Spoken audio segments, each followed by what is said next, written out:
ಶ್ರೀ ಪರಮಾತ್ಮನೇ ನಮಃ. ಶ್ರೀಮದ್ಭಗವದ್ಗೀತಾ ಅಥ ಚತುರ್ಥೋಧ್ಯಾಯಃ. ಜ್ಞಾನಯೋಗಃ. ಯೋಗಸನ್ನ್ಯಸ್ತಕರ್ಮಾಣಂ ಜ್ಞಾನಸಂಚ್ಛಿನ್ನ ಸಂಶಯಂ ಆತ್ಮವಂತಂ ನ ಕರ್ಮಾಣಿ ನಿಬಧ್ನಂತಿ ಧನಂಜಯ. ಯಾರು ಜ್ಞಾನದಿಂದ ಕರ್ಮಗಳನ್ನು ತ್ಯಾಗ ಮಾಡುತ್ತಾರೋ, ಯಾರ ಸಂಶಯಗಳು ಜ್ಞಾನದಿಂದ ಪೂರ್ಣವಾಗಿ ನಾಶ ಮಾಡಲ್ಪಟ್ಟಿವೆಯೋ ಅಂತಹ ಆತ್ಮವಂತನನ್ನು ಎಲೈ ಧನಂಜಯನೇ, ಕರ್ಮಗಳು ಬಂಧಿಸುವುದಿಲ್ಲ. ಭಗವಂತನ ಈ ಮಾತು ಕೆಲವರಿಗೆ ಗೊಂದಲ ಉಂಟು ಮಾಡಬಹುದು.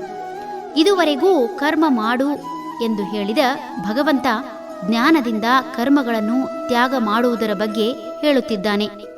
ಮನುಷ್ಯ ಕಾರಣಾಂತರಗಳಿಂದ ಸಮಯದ ಬಲಿಪಶುವಾಗಿ ತನಗರಿವಿಲ್ಲದೆ ಸಾಕಷ್ಟು ಸಮಾಜಕ್ಕೆ ಹಿತವಲ್ಲದ ಕೆಲಸ ಮಾಡುವುದು ಸಹಜ.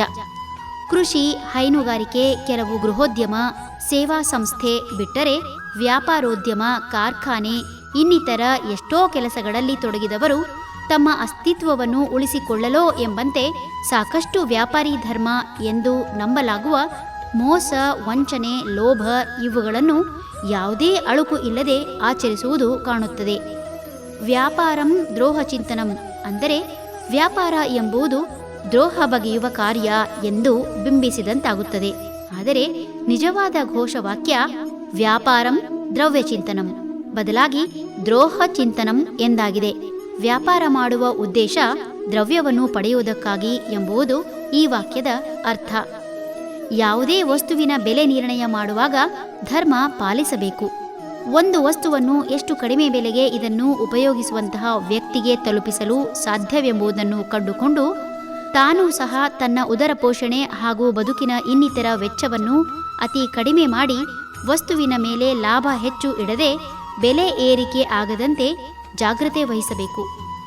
ಎಲ್ಲರನ್ನೂ ದೇವರಂತೆ ಕಾಣುತ್ತಾ ವ್ಯಾಪಾರವನ್ನು ಒಂದು ಯಜ್ಞ ಭಾವದಿಂದ ಮಾಡುತ್ತಾ ತನ್ನ ಜೀವನವನ್ನು ರೂಪಿಸಿಕೊಂಡು ಇತರರಿಗೂ ಯಾವುದೇ ಮೋಸ ವಂಚನೆ ಮಾಡದೆ ಅತಿಯಾದ ಹಣ ಮಾಡುವ ಆಸೆ ಬಿಟ್ಟು ಲೋಭಿಯಾಗದೆ ವಸ್ತುಗಳನ್ನು ಕೂಡಿಟ್ಟು ಕೃತಕ ಅಭಾವ ಸೃಷ್ಟಿಸದೆ ದೇಶಕ್ಕೂ ತಾನು ಕೊಡಬೇಕಾದ ತೆರಿಗೆಯನ್ನು ಕಾಲಕಾಲಕ್ಕೆ ಸಲ್ಲಿಸುತ್ತಾ ತಾನು ಆನಂದ ಹೊಂದಿ ಇತರರ ಸಂತೋಷಕ್ಕೂ ಕಾರಣನಾಗಬೇಕು. ಹೀಗೆ ಪ್ರಾಮಾಣಿಕವಾಗಿ ಜೀವನ ನಡೆಸುತ್ತಾ ಲೋಭಿಯಾಗದೆ ಸಮಾಜಕ್ಕೆ ವಿಹಿತವಲ್ಲದ ಕರ್ಮತ್ಯಾಗ ಮಾಡುವಂತಹವರು ಮೋಸ ವಂಚನೆ ಬಿಟ್ಟು ತನ್ನ ಮುಂದಿನ ಜೀವನದ ಬಗ್ಗೆಯಾಗಲಿ ಅಥವಾ ತಾನು ತ್ಯಾಗ ಮಾಡಿದ ಅಥವಾ ಮಾಡುವ ಕರ್ಮದ ಬಗ್ಗೆಯಾಗಲಿ ಸಂಶಯವಿಲ್ಲದೆ ಯಜ್ಞ ಭಾವದಿಂದ ಕರ್ತವ್ಯ ನಿರ್ವಹಿಸಿದರೆ ಆತನನ್ನು ಕರ್ಮಗಳು ಬಂಧಿಸುವುದಿಲ್ಲ ಎನ್ನುತ್ತಿದ್ದಾನೆ ಭಗವಂತ. ಹರಿ ಓಂ.